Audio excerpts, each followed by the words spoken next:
Assalamualaikum warahmatullahi wabarakatuh. Kembali lagi di Red Channel. Untuk kisah kali ini ada sebuah cerita tulisan dari Ed Dioseta.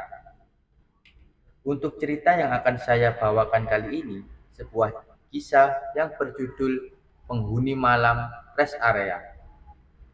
Sebelum kita lanjut ke ceritanya, tekan tombol like video ini dan jangan lupa tekan tombol subscribe channel ini. Nyalakan juga lonceng notifikasinya agar tidak ketinggalan cerita lainnya dari channel ini. Dan seperti apa untuk kisah kali ini, langsung saja kita ke ceritanya. Namaku Indra, dan aku ngalamin kejadian ini waktu acara jalan-jalan ke Malang yang udah aku rencanain berempat bareng Mila, Tio, dan Sarah. Waktu itu, tol Trans Jawa baru aja dibuka pasca mudik lebaran.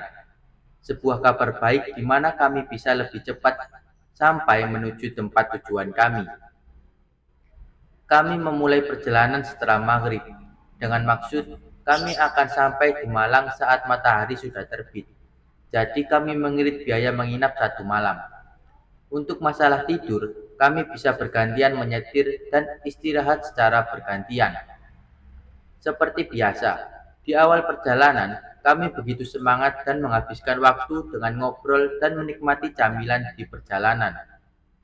Kami memang berniat sedikit santai selama perjalanan, jadi waktu tempuh tidak terlalu menjadi beban untuk kami. Tapi saat melewati tengah malam, tetap saja kami merasa lelah dan cukup ngantuk. Saat itu, kami sudah melewati perbatasan Jawa Timur. Sepanjang perjalanan kami melihat infrastruktur jalan tol yang belum selesai sepenuhnya.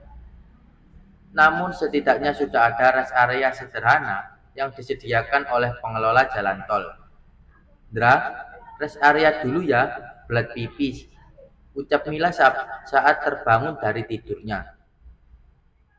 Iya Ndra, istirahat sebentar saja. Matamu udah mulai capek tuh, Tio setuju.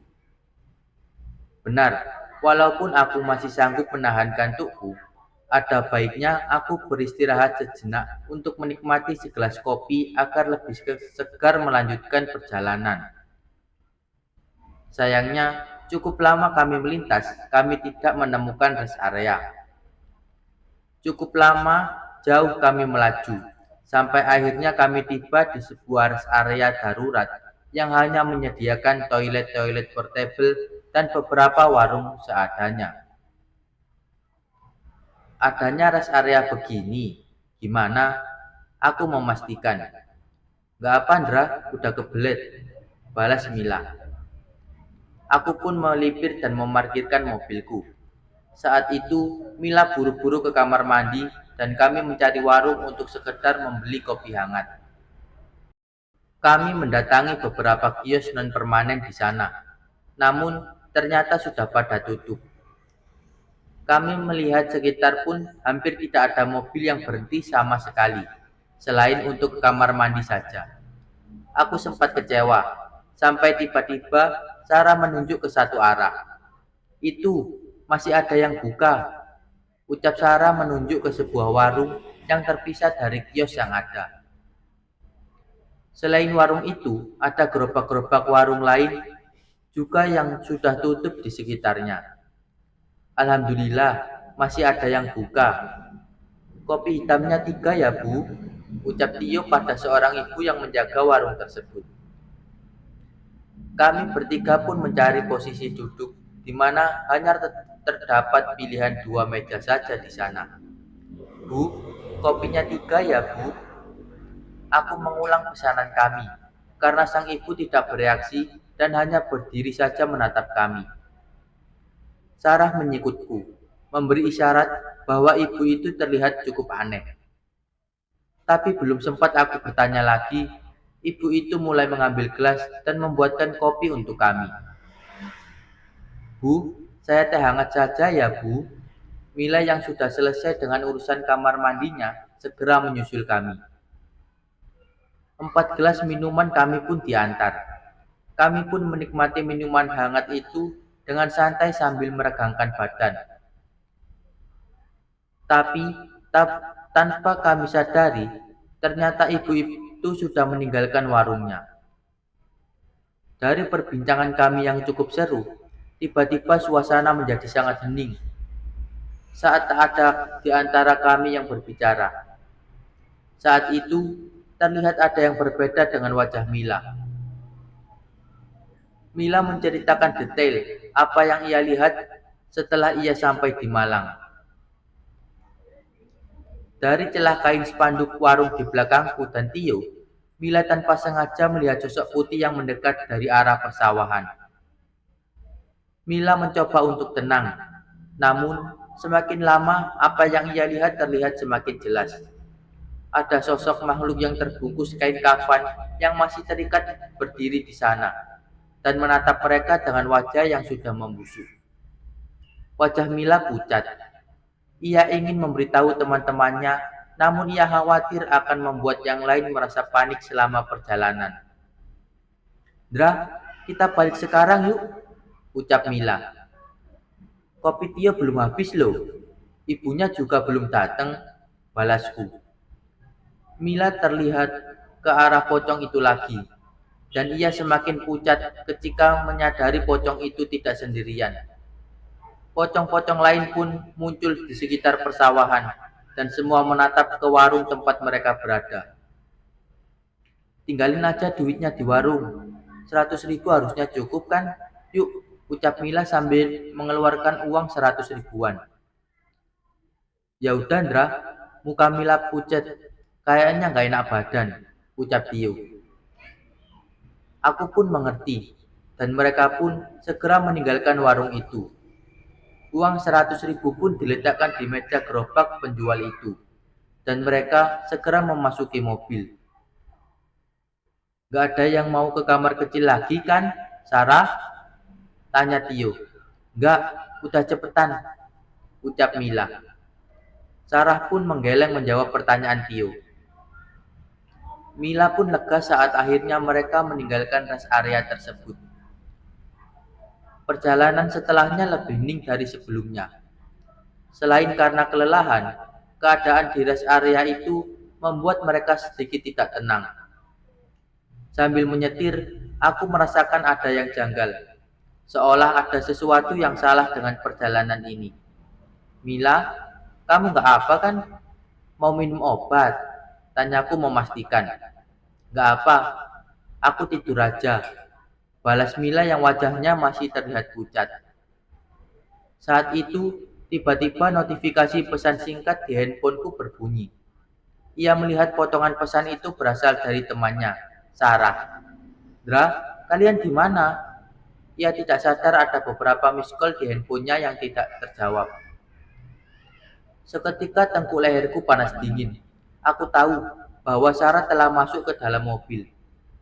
Tapi saat melihat ke spion tengah dan mengarah ke arah Sarah, wajahku pun pucat. Tio. Ku coba membangunkan Tio yang tengah tertidur di sampingku. Tio, bangun." Aku benar-benar menahan rasa takutku. Dari pantulan kaca spion itu, aku tidak melihat keberadaan Sarah. Justru yang terlihat saat itu adalah sosok perempuan berwajah pucat, berpakaian putih lusuh, menatapnya dengan seluruh matanya yang hitam. Tak mampu menahan rasa takutku, aku pun menghentikan mobilnya di bahu jalan secara mendadak yang seketika membangunkan Tio dan Mila. "Kenapa, Ndra?" Tio bingung.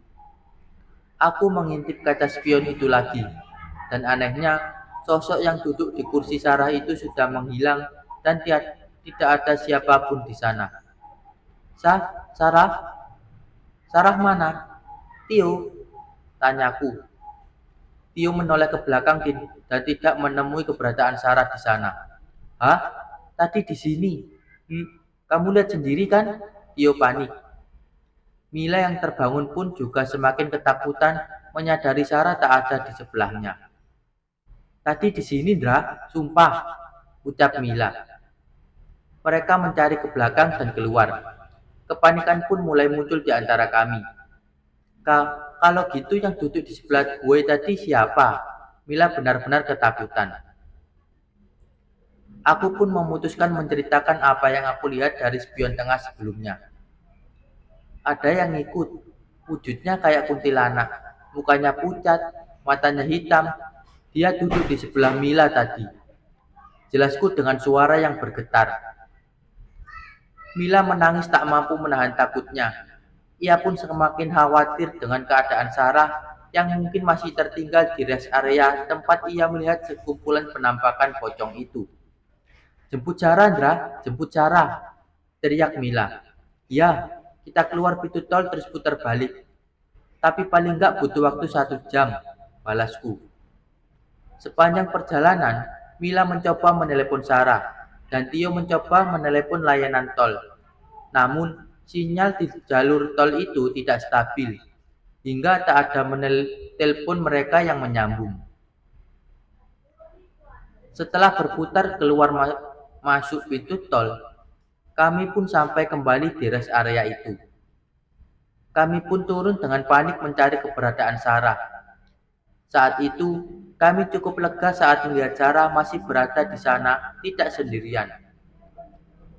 Ada sebuah mobil Espas yang terparkir di parkiran dan ada satu keluarga yang menunda perjalanannya untuk menemani Sarah di sana. Alhamdulillah Sarah, Mila segera memeluk Sarah yang merasa bingung dengan perbuatan mereka. Maafin kami Sarah, sumpah kami ngelihat kamu udah masuk mobil tadi, ucapku. Bener Sarah, Indra nggak bohong. Kami nggak nyangka kalau itu... Shh. Seorang bapak yang menemani Sarah menghentikan percakapan Tio. Jangan dibahas di sini ya, yang penting teman kamu baik-baik aja, ucap bapak itu. Iya pak, terima kasih banyak, ucap Mila. Istri dari bapak itu pun terus mengelus-elus punggung Sarah. Sepertinya Sarah juga mengalami sesuatu di sana. Namun sesuai ucapan bapak itu, kami tidak menanyainya di sana. Setelah berterima kasih dengan bapak dan ibu itu, kami pun meninggalkan rest area. Mila tak henti-hentinya memegangi tangan Sarah dengan rasa bersalah. Tadi kue juga lihat, Ndra, ucap Sarah tiba-tiba saat kami setelah cukup jauh dengan rest area itu. Aku melihat kalian masuk mobil, dan ada aku juga di sana. Aku mau teriak, tapi nggak bisa. Aku mau nyusul kalian, tapi langkah aku berat. Mila mengelus-ngelus punggung Sarah, berusaha menenangkannya. Waktu itu, aku dengar suara-suara aneh dari belakang. Ada yang nangis, teriak, dan minta tolong. Tapi aku takut banget buat noleh. Untungnya habis keluar, mobil Espas bapak itu datang dan parkir. Aku buru-buru menghampiri mereka dan minta ditemenin sampai kalian datang. Mendengar cerita itu, kami semua merinding. Saat itu, sepanjang jalan kami membaca doa dalam hati, berharap tidak ada kejadian serupa di perjalanan kami setelah ini. Untung, Sar, untung kamu tidak menoleh ke belakang, ucap Mila. Mila tahu, jika Sarah menoleh ke belakang, ia akan melihat apa yang Mila lihat sebelumnya. Sekumpulan pocong yang datang dari persawahan.